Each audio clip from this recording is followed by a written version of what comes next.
नहमदुहु व नुसल्ली अला रसूलिहिल करीम अम्मा बाद अऊज़ु बिल्लाहि स्समीइल अलीम मिनश शैतानिर रजीम मिन हमज़िहि व नफ़ख़िहि व नफ़सिहि बिस्मिल्लाहिर रहमानिर रहीम वमा क़दरुल्लाह हक़्क़ क़द्रिही। सूरतुल अनआम आयत नंबर 91 से आज हम सबक पढ़ेंगे। अल्लाह रब्बुल आलमीन फरमाते हैं वमा क़दरुल्लाह, और नहीं कदर पहचानी उन्होंने अल्लाह की, हक़्क़ क़द्रिही, जो अल्लाह की कदर पहचानने का हक़ था, कि इन्होंने अल्लाह की जो कदर करनी थी ना, इन लोगों ने अल्लाह की वो कदर नहीं की।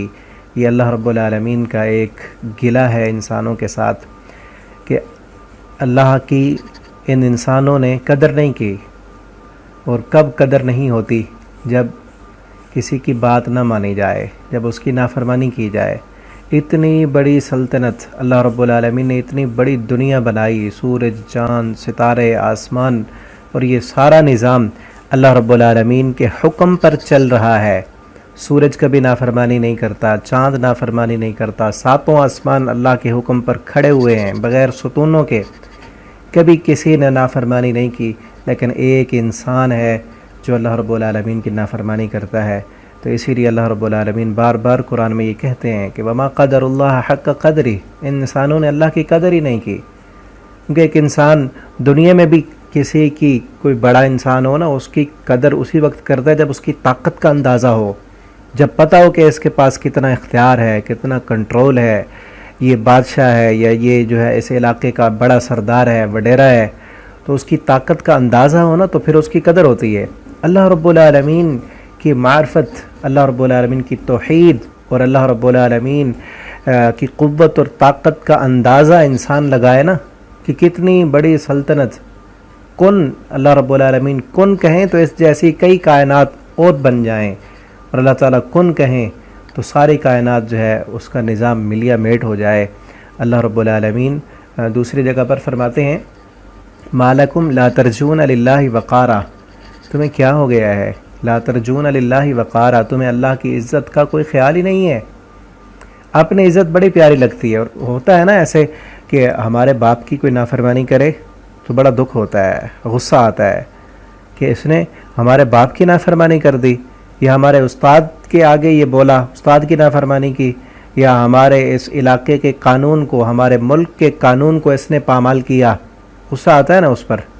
लेकिन अल्लाह की ज़मीन पर, अल्लाह की इस बनाई हुई दुनिया में, अल्लाह की बनाई हुई नेमतें इस्तेमाल करके, अल्लाह की दी हुई ताकत इस्तेमाल करके, जब अल्लाह की नाफरमानी होती है, जब अल्लाह की इंसान नाफरमानी करे, तो फिर उस वक्त भी हमें गुस्सा आना चाहिए कि रब की दुनिया है, अल्लाह की ज़मीन है। अगर नमाज नहीं पढ़ते ना इस ज़मीन पर, फिर रहना छोड़ दो। जो बंदा नमाज नहीं पढ़ता, अल्लाह का खाकर, अल्लाह का पीकर, अल्लाह का पहनकर, अल्लाह का फरमाबरदार नहीं बन रहा, अल्लाह की नहीं मानता, तो वो छोड़ दे ज़मीन। ज़मीन तो अल्लाह की है। तो इसीलिए फरमाया जो बंदे अल्लाह की नाफरमानी करते हैं उन्होंने अल्लाह की कदर नहीं की। अल्लाह से दुआ करें अल्लाह रब्बुल आलमीन हमें अपनी कदर पहचानने वाला बना दे। और ख़ुसूसन ये जो है, ये जो आयत आपके सामने है, ये आधी मुफस्सिरीन बाज़ कहते हैं कि सारी आयत जो है वो मुशरिकीन मक्का के लिए है, और एक और गिरोह जो है मुफस्सिरीन का वो कहते हैं कि सारी आयत यहूदियों के लिए है। और तीसरा गिरोह है मुफस्सिरीन का, वो कहते हैं कि आधी आयत जो है वो मुशरिकीन मक्का से उसमें ख़िताब है, और फिर अगली आधी आयत जो है उसमें फिर यहूदियों से ख़िताब है। इस क़ालू, जब इन लोगों ने कहा, मा अंज़लल्लाह, नहीं नाजिल की अल्लाह रब्बुल आलमीन ने, अला बशरिन, बशर पर, मिन शै, कुछ भी। कि जब इन लोगों ने कहा ना कि अल्लाह ने इंसान पर कोई कलाम नाजिल नहीं किया, तो ये बात कहकर इन्होंने अल्लाह की कदर नहीं की। जब रब को ही नहीं पहचाना तो फिर रसूल को कैसे ये पहचानते? रसूल की भी कदर नहीं की। कुल, ए मेरे नबी आप कह दें, मन, कौन है, अनज़ला, कि जिसने नाजिल किया था, अल किताबा, किताब को, अल्लज़ी, वो जो, जा अबीही, लाए थे जिसको, मूसा अलैहिस्सलाम।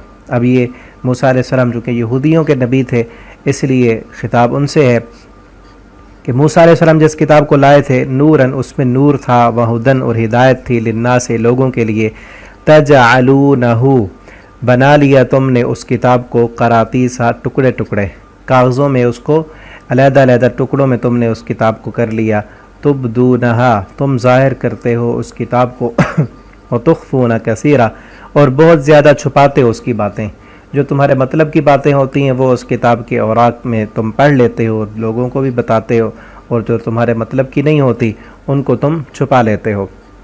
वउल्लिम तुम, और तुम्हें तालीम दी गई, मालम तालमु, जो तुम नहीं जानते थे, तुम भी, वला आबाउकुम, और ना तुम्हारे आबाउ अजदाद, तुम्हारे बाप दादा के पास भी वो इल्म नहीं था जो इल्म अल्लाह ने तुम्हें दिया। कुलिल्लाह, कह दीजिए कि अल्लाह ने ही नाजिल की थी मूसा अलैहिस्सलाम पर किताब, और ये किताब कुरान भी अल्लाह रब्बुल आलमीन ने ही नाजिल किया है। सुम्मा, फिर, ज़रहुम, आप छोड़ दें उनको, फ़ी खौज़िहिम, अपनी गलत बातों में, जो उन्होंने अपने जहन के मुताबिक इफ्तरा की हुई हैं, उन बातों में, यलाबून, वो खेलते रहें। अपनी मनमानी का जो उनका नज़रिया है, अपनी मर्ज़ी का, उसके मुताबिक वो लगे रहें। मानते हैं कुरान को मान लें, नहीं मानते आपको फ़िक्र करने की ज़रूरत नहीं है। वहाज़ा किताबुन, और ये किताब कुरान, अनज़लनाहु, हमने नाजिल किया इस कुरान को, मुबारकुन, ये बहुत बाबरकत है, मुसद्दिकुन, और ये तस्दीक करने वाला भी है कुरान, अल्लज़ी, उस किताब की, बैन यदई, जो इनके आगे है, इनके आगे जो किताब तौरात है उसकी भी ये कुरान तस्दीक करने वाली किताब है। वलितुनज़िरा, और नाजिल क्यों किया, वलितुनज़िरा, ताकि आप डराएं, उम्मुल कुरा, इस उम्मुल कुरा बस्ती वालों को।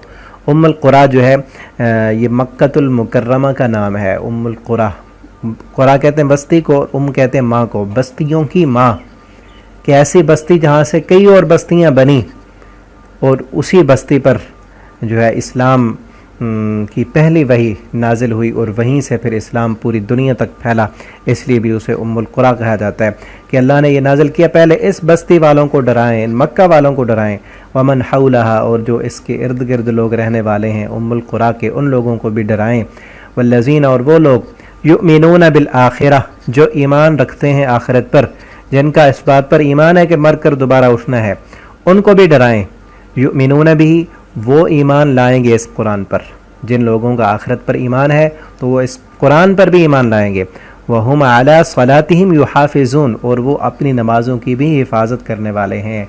कौन लोग, जो आखिरत पर यकीन रखते हैं, जिनका इस बात पर यकीन है कि मरना है, दोबारा उठना है और अल्लाह रब्बुल आलमीन के सामने पेश होना है और अपनी सारी पीछे वाली ज़िंदगी का हिसाब देना है अल्लाह को, तो वो लोग कुरान पर भी ईमान रखते हैं और नमाज भी कायम करते हैं। इन लोगों की निशानी है। अल्लाह ताला हमें कुरान पर ईमान रखने वाला, अल्लाह रब्बुल आलमीन हमें अपनी कदर करने वाला बना दें और अल्लाह हमें नमाज़ों की हिफाजत करने वाला बना दें। यही आज का सबक है कि हम अल्लाह की कदर करें, और कदर करने का हक़ ये है कि जिस तरह दुनिया के किसी मुअज़्ज़ज़ इंसान से हम शर्म करते हैं ना, वही शर्म अल्लाह से होनी चाहिए। कि जिस तरह मुअज़्ज़ज़ बंदे के सामने हम कोई बेहुदा हरकतें नहीं करते, हम अपने अल्फाज की जो है अदायगी अच्छी करते हैं, हम अपनी आँखों की हिफाजत करते हैं, हम कोई उसकी नाफरमानी वाला काम नहीं करते, तो अल्लाह रब्बुल आलमीन जो हमें हर वक्त देख रहे हैं, तो हम कभी भी अल्लाह की नाफरमानी ना करें, हमेशा अल्लाह की फरमाबरदारी करें। यही अल्लाह की कदर करने का हक़ है। अल्लाह रब्बुल आलमीन हमें इसकी तौफ़ीक़ अता फ़रमाए। अस्सलामु अलैकुम व रहमतुल्लाहि व बरकातुहू।